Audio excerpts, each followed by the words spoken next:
خوش آمدید کہتے ہیں آپ کو ایک بار پھر. علماء کرام ہمارے ساتھ ہیں, آپ بھی اپنے سوالات بھیجیے جتنی ہمارے میں گنجائش ہوئی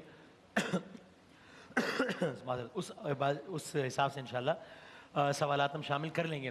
داؤد صاحب وہی کہتے ہیں کہ مثال کے طور پر انہوں نے کہا کہ مثلا استاد, جن کے بارے میں کہا تھا کہ استاد باپ کی طرح ہوتا ہے, یا اس طرز کے جتنے بھی رشتے ہیں کہ بھائی تو کیا اس طرز کے رشتوں سے اگر خونی طور پہ وہ محرم نہیں ہے تو اس طرح کی تعظیم سے یا رسپیکٹ سے وہ محرم نامحرم کا جو فقہی طور پہ وہ افیکٹ ہوتا ہے, یا وہ تو اپنی جگہ پہ رہے گا چاہے کوئی بھی ہو؟ بسم اللہ الرحمن الرحیم. نہیں, یہ تمام تر چیزیں احترام کے رشتے ہیں, تعظیم کے رشتے ہیں, عزت کے رشتے ہیں, وقار کے رشتے ہیں. ان سب کا بہت احترام, لحاظ, سب کچھ ہونا چاہیے, مروت ہونی چاہیے. کسی نے اگر ایک لفظ بھی اگر پڑھا دیا تو ظاہر ہے کہ اس کا بڑا مرتبہ اور مقام ہے, لیکن بہرحال اس کی وجہ سے وہ نسب جو ہے وہ کسی طرح سے بھی اسٹیبلش نہیں ہو پائے گا. اس کی واضح مثال ہمارے پاس سورہ احزاب کی ہے. سورہ احزاب میں 33واں سورہ قرآن مجید کا, اس کے آغاز میں ہی آپ دیکھ لیجئے تو پروردگار عالم نے متبنہ کی جو بحث کی ہے کہ وہ کہ جس کو بیٹا بنا لیا جاتا ہے, تو ظاہر ہے کہ اگر کسی نے آپ کے گھر میں ابتدا سے پرورش پائی ہے تو کیا مرتبہ اور مقام ہوگا, آپ کے دل کا ٹکڑا ہوگا, آپ کی آنکھوں کی ٹھنڈک ہوگا, آپ کے دل کا چین ہوگا. لیکن اس کے باوجود اس کو بھی یہ نہیں کہا جائے گا کہ کوئی نسب اس سے اسٹیبلش ہو گیا. اس کا باپ وہی ہے کہ جو اس کا حقیقی باپ ہے, اس کی ماں وہی ہے کہ جو اس کی حقیقی ماں ہے. یہ محبت میں اپنے اس سرپرست کو باپ کہہ سکتا ہے, جو اس کا سرپرست ہے وہ اس کو محبت میں بیٹا کہہ سکتا ہے, مگر نہ اس کی وجہ سے نامحرم والے تعلقات ختم ہو سکتے ہیں اس کی زوجہ کے ساتھ اگر کوئی اور دوسرا سبب نہیں ہے. اور اسی طریقے سے نہ ہی میراث کے اندر کوئی حصہ بن پائے گا اس وجہ سے. اور اسی طریقے سے اور دوسرے جتنے بھی فقہی احکامات ہیں وہ افیکٹ نہیں ہوں گے, وہ اپنی جگہ پہ انٹیکٹ رہیں گے. مگر بہرحال ان چیزوں کا جو ایک معاشرتی تقاضا ہے اس کو پورا ہونے میں کوئی حرج نہیں ہے. صحیح ہے. مفتی عامر صاحب اس میں یہی رائے ہے؟ جی بالکل یہی. ٹھیک ہے, تو پھر میں اگلا سوال میں کرتا ہوں کہ وہ کہتے ہیں جی اگر ہم غیبت کے حوالے سے تو علماء کرام نے سب نے بتایا ہے, لیکن وہ کہتے ہیں جی اگر ہم غیبت کر نہیں رہے لیکن کسی ایسی محفل میں ہیں کہ جہاں پر لوگ آپس میں یہ کام کر رہے ہیں تو اس میں تو کوئی حرج نہیں ہے؟ حرج ہے اگر کہیں پر غیبت ہو رہی ہے اور اس غیبت کو سن کر آپ محظوظ ہو رہے ہیں, آپ جو ہے وہ اس پہ اطمینان محسوس کر رہے ہیں, رضامندی ظاہر کر رہے ہیں, تو یہ تو ایسا ہے کہ آپ مکمل طور پہ شامل ہیں. لیکن اگر آپ محظوظ نہیں ہو رہے ہیں, نہ ہی رضامندی ظاہر کر رہے ہیں, کسی کام کی وجہ سے, کسی مجبوری کی وجہ سے, یا کسی غرض اور ضرورت کی وجہ سے اگر آپ اس مجلس میں تھے جبکہ اس غیبت میں آپ کا ذرا بھی انٹرسٹ نہیں تھا, اور ہونا بھی یہی چاہیے کہ ایک مسلمان کو دوسرے مسلمان کی غیبت نہیں سننی چاہیے, اور وہاں پر حوصلہ شکنی کے لیے یا تو ان کو روکنا چاہیے جو امر بالمعروف کا آخری درجہ ہے, یا پھر اٹھ کے چلے جانا چاہیے, یہ لازم تھا. تو اگر ایسا عمل کیا تو پھر تو وہ اس میں ذمہ دار نہیں ہے. بالکل صحیح. جبلا یہ پھر تصاویر والا سوال کا تسلسل ہے. جا نماز پر اکثر تصاویر وغیرہ بنی ہوتی ہیں, ان میں تو خیر نہیں, چونکہ وہ تو عام طور پہ خانہ خدا اور ایسی تصاویر ہوتی ہیں جن کے بارے میں کل بتایا ہے, تو اسی زمرے میں آئے گا. بسم اللہ الرحمن الرحیم, صلی اللہ علیہ وآلہ واصحابہ وبارک وسلم. اچھا, جہاں پر بھی ہم بات کرتے ہیں نا تصاویر کی, جو مسائل ہم ذکر کرتے ہیں تو وہ تصاویر جاندار کی تصاویر ہیں, ٹھیک ہے نا. جاندار کی تصویر جب لگی ہوئی ہوں گی تو وہ حکم جو ہم نے احکامات بیان کیے ہیں وہ لاگو ہوں گے. اور آس پاس کے جے نماز پر مکہ مدینہ کی تصویر یا سینری بنی ہوئی ہے کہیں پر بھی, تو اس میں کوئی شرعی قباحت نہیں ہے. ٹھیک ہے, بالکل صحیح. یہ مصلحتاً جھوٹ بولا جا سکتا ہے, وہ کہہ رہے ہیں جی مصلحتاً جھوٹ بول سکتے ہیں. مصلحتاً کا مطلب بھی اس میں کیا ہوگا ذرا یہ بھی بتائیے گا. دیکھیں, پہلے حدیث پاک سننے فرمایا کہ جو جھوٹ بولتا ہے نا تو اللہ تعالیٰ کی رحمت سے بالکل دور ہو جاتا ہے. جی, اور جھوٹ جو ہے یہ جہنم کی طرف لے کر جاتا ہے. ٹھیک ہے, قرآن کریم میں بھی ممانعت ہے, اور حضور نبی کریم علیہ السلام نے احادیث کریمہ میں بھی اس کی ممانعت سختی سے فرمائی ہے. یہاں تک فرمایا کہ مومن جھوٹا نہیں ہو سکتا. جی, یہ جھوٹ بولنا منافقین کی علامت ہے. اچھا, کچھ مقامات پر مصلحتاً, مثال کے طور پر دو دوست ہیں, بڑے جگری یار تھے, لیکن آپس میں پھوٹ پڑ گئی. اچھا, اب اتنی زیادہ پھوٹ پڑی ہوئی ہے کہ وہ وہاں کی باتیں سنتے ہیں, یہ وہاں کی باتیں سنتے ہیں, لوگ لگائی بجائی بھی کر رہے ہیں. وہ تو یہ کہہ رہا تھا, اس مرحلے پر آ کر اگر یہ مصلحتاً کہتا ہے کہ بھائی میں تو اس کے پاس بیٹھا ہوں, اس نے کچھ بھی نہیں کہا آپ کے لیے یار, آپ کے لیے اچھے الفاظ کہے, اور یہی دوسری جانب جا کر کہے اور اس کی نیت سچی ملانے کی ہو, تو اس میں کوئی حرج نہیں ہے, یہ نیکی ہے. یعنی اس کا دوسرا پہلو پھر یہ بھی ہوا نا کہ اللہ کو دو لوگوں کا ملانا اتنا پسند ہے کہ اس عمل جی کی بالکل اجازت دی بالکل ہے ان ایسا حالات ہی میں. ہے, بالکل ایسا ہی ہے. اللہ اکبر. قبلہ اب چونکہ آج پھر جب ہم یہ نشریات ختم ہوگی اور کل جو سحر کی نشریات ہوگی, کل جب اس وقت بیٹھے ہوں گے تو 27ویں رمضان ختم ہو رہی ہوگی, ممکنہ شب قدر. تو اس عنوان سے بہت سارے سوالات آ رہے ہیں, تو میں چاہوں گا کہ آپ پلیز بتائیے گا ابھی جو رات کچھ گھنٹوں بعد آنے والی ہے شب 27 رمضان, اس عنوان سے فرمائیے گا. بسم اللہ الرحمن الرحیم. وسیم بھائی, اگر ہم دین اسلام کا مطالعہ کریں قرآن اور حدیث کا, تو صرف شب قدر نہیں, ہر شب کی بڑی حیثیت ہے اللہ کے ہاں. یعنی رات اور دن کی فضیلت بڑی واضح ہے. یعنی دن میں بھی جو آپ کام کرتے ہیں وہ بھی میرے رب کی رضا کے لیے ہیں, لیکن رات میں جب تجلیات ہوتی ہیں تو انسان زیادہ اپنے رب کے قریب ہوتا ہے. تتجافى جنوبهم عن المضاجع يدعون ربهم خوفا وطمعا ومما رزقناهم ينفقون. جو لوگ رات کو بستروں پہ سوتے نہیں ہیں بلکہ بستروں سے پہلو جدا کر کے اپنے رب کی بارگاہ میں حاضر ہوتے ہیں, تو میرا رب انہیں قیامت والے دن ایک اجر عطا فرمائے گا. اور وہ کیا ہے؟ فلا تعلم نفس ما اخفی لهم من قرۃ اعین.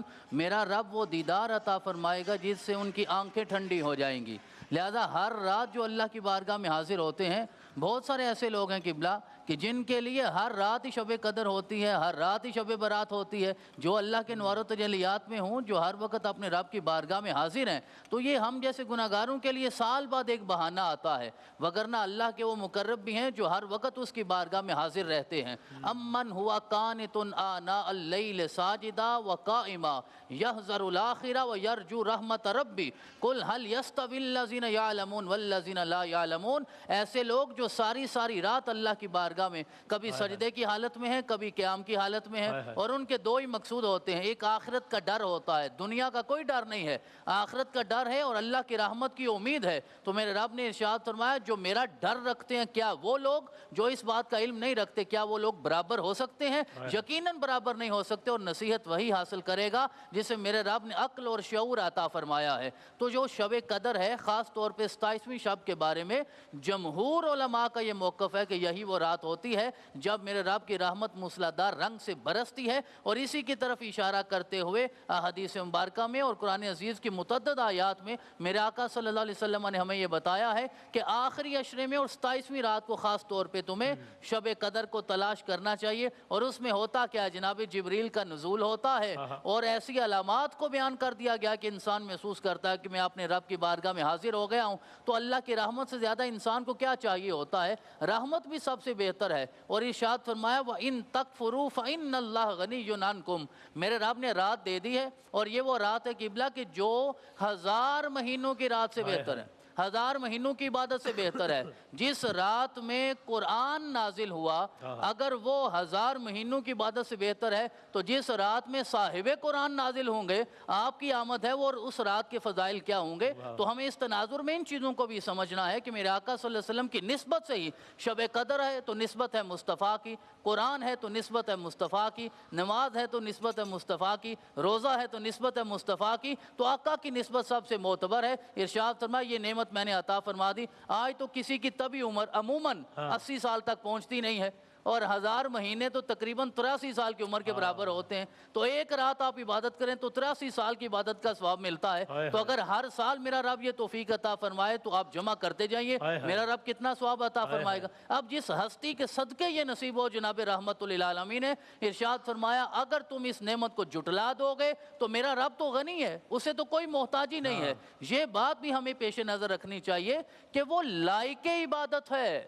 وہ محتاج عبادت نہیں ہے. وہ محتاج نہیں ہے کہ ہم عبادت کریں, اس نے شب قدر دے دی, ہم ضائع کر دیں, اسے تو کوئی فرق نہیں پڑتا. ہاں اگر سجدہ کرنا ہے, اگر زبان پہ حمد لانی ہے, دل میں ذکر کرنا ہے, تو سوائے اس ذات کے کوئی اور لائق عبادت نہیں ہے. اگر شکر کرو گے تو وہ راضی ہو جائے گا, کفران کرو گے تو وہ غنی ہے. لہٰذا ان راتوں کی تعظیم کرنا, تکریم کرنا اور ان میں برکتیں حاصل کرنا یہ نبی اکرم علیہ تحیت و ثنا کا حکم بھی ہے, اور اصحاب اور اہل بیت کی سنت سے بھی. جزاک اللہ سبحان اللہ. داؤدانی صاحب یہ قرآن پاک کے عنوان سے ظاہر ہے زیادہ بات ہو رہی ہے چونکہ بڑی ریلیونٹ شبیں ہیں, تو میں ایسی ذہن میں ایک بات آ رہی تھی, آپ پلیز رہنمائی فرمائیے گا. انسان کی زندگی کا ٹارگٹ یہ ہوتا ہے نا کہ انسان سکسیسفل ہو جائے. ہر کسی کا کامیابی کا معیار اپنا ہے. کوئی سمجھتا ہے بہت عزت مل جائے, بے شک پیسے کم ہو تو کامیابی ہے. کوئی کہتا ہے یار عزت بھی تو چھوڑو بھائی, پیسے ہونے چاہیے یار. تو ہر کسی کا اپنا. قرآن میں مختلف ذرا اس کو سمجھ میں آتا ہے مختلف جگہوں پر بتایا گیا کہ کامیاب فلاح پائی انہوں نے جنہوں نے یہ کر لیا کب. میں چاہتا ہوں کہ آپ ذرا بتائیں کہ قرآن پاک کی روشنی میں اللہ تعالیٰ نے کیا اسٹینڈرڈ بتایا کہ بھائی کون کامیاب ہے, کیونکہ وہ تو بڑی سند ہے نا, پھر اس سے بڑی کامیابی کیا ہو سکتی ہے؟ ظاہر ہے کہ اس حوالے سے قرآن مجید کی کئی آیتیں ہیں. قرآن مجید میں فوز کا بھی تذکرہ ہے اور فلاح کا تذکرہ بھی ہے. صحیح ہے. لہٰذا ہم دیکھتے ہیں کہ سورہ مومنون اس کا تو آغاز ہی یہاں سے ہوتا ہے کہ قد افلح المؤمنون, کہ یقیناً صاحبان ایمان جو ہیں وہ کامیاب ہو گئے. اور پھر اس کے بعد ان کے اوصاف کا ایک بیان ہے کہ وہ نماز کے حوالے سے اہتمام کرتے ہیں, خشوع ہوتا ہے ان کے دل میں, امانتوں کی رعایت کرنے والے ہیں, وعدوں کے حوالے سے حساس ہوتے ہیں, اور اسی طریقے سے بدکردار نہیں ہوتے ہیں, وہ اپنے شرمگاہوں کی حفاظت کرنے والے ہوتے ہیں, بدکار نہیں ہوتے ہیں. تو یہ تمام تر چیزیں وہاں پر پروردگار عالم نے بیان فرمائی ہے. اسی طریقے سے ہم دیکھتے ہیں کہ پروردگار عالم نے سورہ بقرہ کے آغاز ہی میں جہاں یہ ارشاد فرمایا ہے کہ الف لام میم ذالک الکتاب لا ریب فیہ ہدی للمتقین, یہ ارشاد فرمایا ہے کہ یہ کتاب جس میں کوئی شک نہیں ہے, یہ منزل من اللہ ہے اور یہ ہدایت کرے گی صاحبان تقویٰ کی. تو وہاں پروردگار عالم نے پھر ان کے اوصاف بیان کیے ہیں کہ الذین یؤمنون بالغیب, کہ یہ وہ افراد ہیں جو غیب پر ایمان رکھتے ہیں, اور اسی طریقے سے اور دیگر اوصاف کے نماز قائم کرتے ہیں, جو ہم نے ان کو عطا کیا ہے اس میں سے انفاق کرتے ہیں, جو حبیب آپ پر نازل ہوا اس پر بھی ایمان رکھتے ہیں, جو آپ سے پہلے نازل ہوا اس پر بھی ایمان رکھتے ہیں, اور پھر اس کے بعد کہ آخرت پر وہ لوگ یقین رکھتے ہیں. اور پھر پروردگار عالم فرماتا ہے اولئک علی ھدی من ربہم واولئک ھم المفلحون, یہ وہ افراد ہیں کہ جو آپ کے رب ان کے رب کی طرف سے ہدایت پر ہیں, اور یہ افراد ہیں کہ جو کامیاب ہیں. وہی مفلحون کا لفظ وہاں پر استعمال ہوا. تو ایک پازیٹیو انداز ہے اور دوسرا نیگیٹو انداز ہے کہ جو ہمیں وہاں سورہ والعصر کے اندر نظر آتا ہے کہ اگر خسارے میں انسان ہے تو ناکام ہے, اور خسارے سے باہر آ گیا تو یقیناً کامیاب ہے. تو ارشاد ہوتا ہے کہ والعصر ان الانسان لفی خسر, زمانہ گواہ ہے کہ سب انسان خسارے میں الا الذین آمنوا وعملوا الصالحات, مگر وہ لوگ جو ایمان لائے اور جنہوں نے اعمال صالح کو انجام دیا اور پھر خود پر مطمئن ہو کر نہیں بیٹھ گئے, تواصوا بالحق و تواصوا بالصبر, ایک دوسرے کو حق کا پیغام بھی دیتے رہے اور صبر کا پیغام بھی پہنچاتے رہے. جزاک اللہ. مجھ سے بس آخری 1-2 منٹ رہ گئے. آج کی شب کے حوالے سے 27ویں کوئی خاص صورتیں ہیں قرآن پاک کی پڑھنے کی تاکید ہے, یا بس بطور مجموعی قرآن پاک پڑھنا اچھی بات ہے؟ شب قدر میں سورہ قدر پڑھنا فضیلت کا باعث ہوتا ہے. اس کے علاوہ آپ کہیں سے بھی قرآن پڑھتے رہیں تو انشاءاللہ اس کی برکتیں حاصل ہوں گی, آپ کو بھی حاصل ہوں گی, آپ کے گھر والوں کو, آپ کے اہل محلہ کو. ایک حدیث پیش کر دیتا ہوں اختصار کے ساتھ کہ نبی اکرم صلی اللہ علیہ وسلم نے فرمایا کہ ان البیت لیتسع, بے شک کچھ گھر ایسے ہوتے ہیں کہ جس میں وسعت ہوتی ہے, رونق ہوتی ہے. تحضرہ الملائکۃ و تہجرہ الشیاطین, کہ اس میں ملائکہ حاضر ہوتے ہیں اور شیاطین وہاں سے ہجرت کر جاتے ہیں. فرمایا کہ ان یقرأ فیہ القرآن, وہ گھر کے جس میں قرآن پڑھا جائے. اور فرمایا کہ کچھ گھر ایسے ہوتے ہیں لیضیق لأہلہ, وہ تنگ ہو جاتے ہیں, گھٹن ہو جاتی ہے ان کے گھر والوں پر. اور فرمایا کہ اس گھر کے اندر ملائکہ چلے جاتے ہیں, تہجر الملائکہ و تحضرہ الشیاطین, اور شیطان اس گھر میں آتے ہیں. فرمایا فیہ اللہ یقرأ القرآن, کہ جس میں قرآن نہیں پڑھا جاتا. تو ہم اگر اپنے گھر کو بارونق بنانا چاہتے ہیں, گھٹن کو دور کرنا چاہتے ہیں, وسعت کو پیدا کرنا چاہتے ہیں, تو قرآن کو گھر میں جو ہے وہ. جزاک اللہ. آخری بس ایک 30 سیکنڈ میں بطور پیغام یہ کہنا چاہوں گا اس شب کے حوالے سے, ایک تو رجوع الی اللہ, اس کی عادت بنا لیجیے اس شب میں بھی اور اس کے علاوہ بھی. روزانہ سونے سے پہلے پوری کارگزاری دن کی سامنے لا کر, تصور میں لا کر اللہ کی بارگاہ میں توبہ کر کے سوئیں کہ نہ جانے کون سی رات ہماری آخری ہو. دوسری کہ قرآن سے جڑنے کی کوشش کیجئے کہ قرآن سے جڑنا یہ اتنا اہم ہے اس مہینے میں کہ اس مہینے میں اگر قرآن سے آپ وابستہ ہو گئے تو انشاءاللہ پورے سال وابستہ رہیں گے, پوری زندگی وابستہ رہیں گے. اور آخری بات, بہت سے میسیجز آتے ہیں کہ جی دعاؤں میں یاد رکھنا, آپ سے بھی کہتے ہوں گے, آپ سب سے دعا کروائیے, لیکن اگر ماں باپ آپ سے ناراض ہیں نا تو کسی کی دعا کا کوئی اثر نہیں ہوگا. اپنے والدین اگر ناراض ہیں ان کے قدموں میں گر جائیے, ان سے معافی مانگیے, ان سے دعا لیں, پھر دیکھیں کہ رب تعالیٰ آپ پر کتنا کرم فرماتا ہے. جزاک اللہ. بہت بہت شکریہ تمام علماء کرام کا, بہت شکریہ. وقفے کے بعد اذان فجر انشاءاللہ.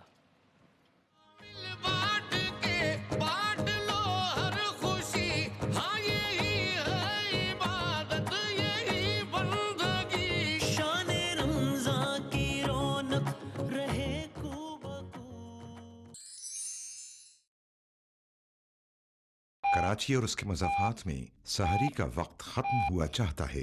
دیگر شہروں کے افراد اپنے مقامی وقت کے مطابق روزے کی نیت کریں.